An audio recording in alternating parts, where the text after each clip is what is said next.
दोस्तों, सभी जानते हैं कि कौरवों और पांडवों के बीच हुए युद्ध को ही महाभारत कहा जाता है। कौरव गांधारी के पुत्र थे, जबकि पांडव कुंती के पुत्र थे। लेकिन क्या आप जानते हैं कि इस युद्ध के बीज पहले से ही बो दिए गए थे? अगर नहीं, तो हमारे वीडियो में लास्ट तक बने रहिएगा, क्योंकि आज हम आपको महाभारत के युद्ध की असली वजह बताने वाले हैं, जो गांधारी से जुड़ी हुई है। आपको जानकर हैरानी होगी, लेकिन धृतराष्ट्र से पहले गांधारी की शादी किसी और के साथ की गई थी।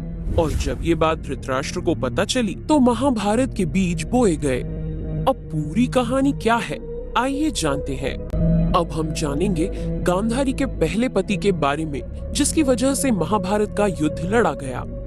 महाभारत में हमें जितनी भी स्त्रियों के बारे में पता चलता है, उनमें हमें सबसे पवित्र गांधारी का किरदार देखने को मिलता है।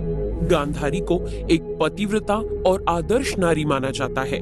गांधारी गांधार देश के सुबाल नाम के राजा की पुत्री थी। गांधार देश की होने की वजह से ही उसे गांधारी के नाम से जाना जाता है।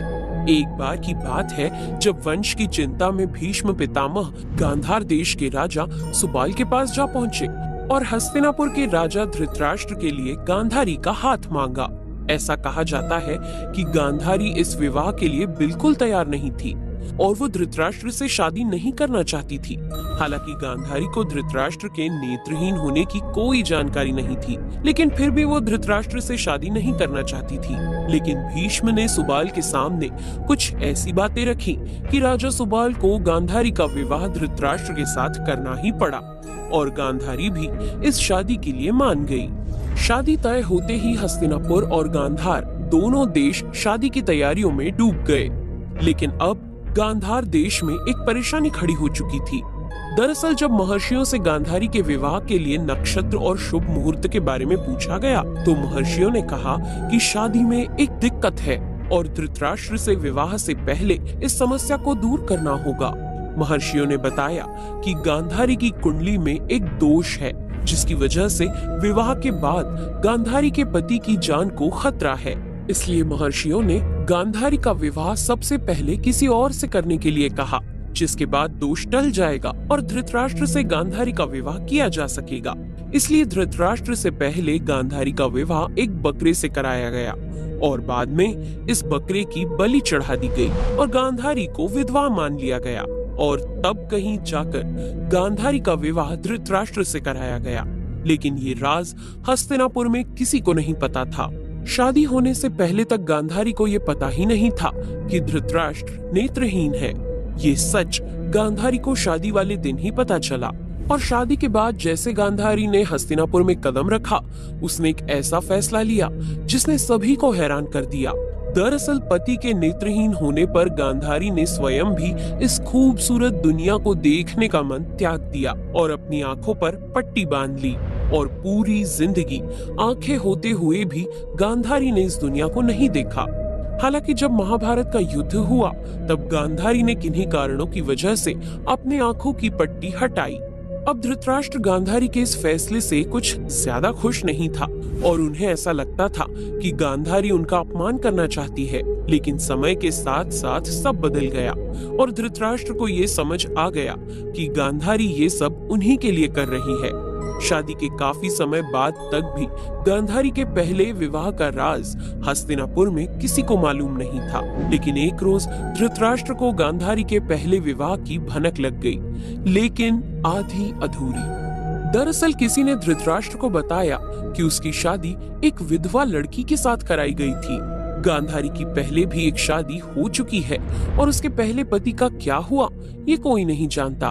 उसकी कुंडली में दोष है, जिसकी वजह से जो भी उससे शादी करेगा उसकी मौत निश्चित है। अब ये सब सुनकर तो धृतराष्ट्र गुस्से से आग बबूला हो गए और पूरा सच जाने बिना ही धृतराष्ट्र ने गांधारी को किसी और की विधवा मानकर इस सब के लिए गांधारी के पिता और उसके भाइयों को जिम्मेदार ठहराया और गांधार के राजा सहित उसके 100 पुत्रों यानी गांधारी के पिता और उसके भाइयों को पकड़कर काल कोठरी में डलवा दिया। इस काल कोठरी में राजा सुबाल और उसके 100 पुत्रों के साथ बहुत बुरा व्यवहार किया जाता था।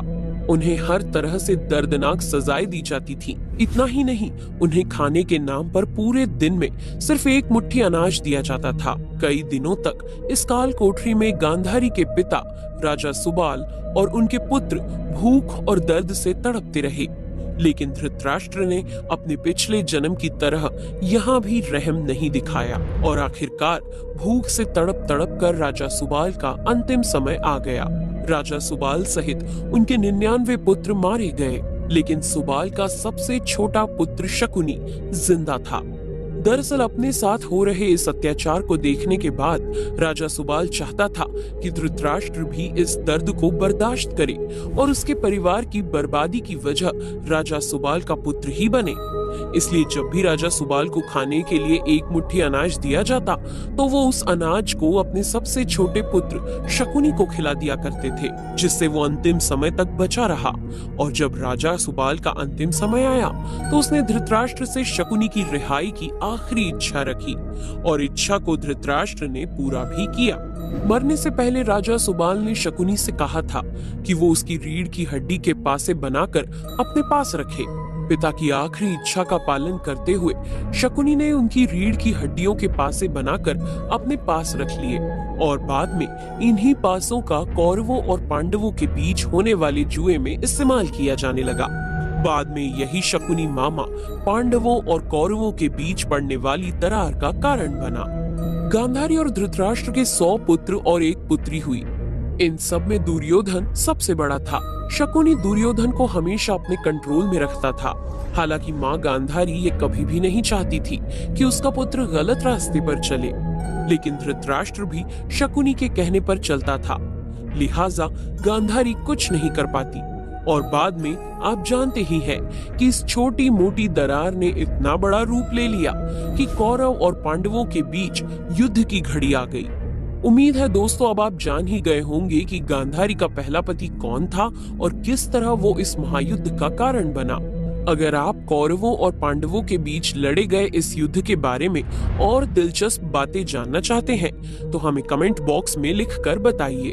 और अगर वीडियो पसंद आया हो तो इसे लाइक कर दीजिए, शेयर कर दीजिए। साथ ही अगर अभी तक आपने हमारे चैनल को सब्सक्राइब नहीं किया है तो फटाफट से चैनल को सब्सक्राइब कर लीजिए ताकि आने वाले वीडियोस के नोटिफिकेशन सबसे पहले आप तक पहुंच सके। धन्यवाद।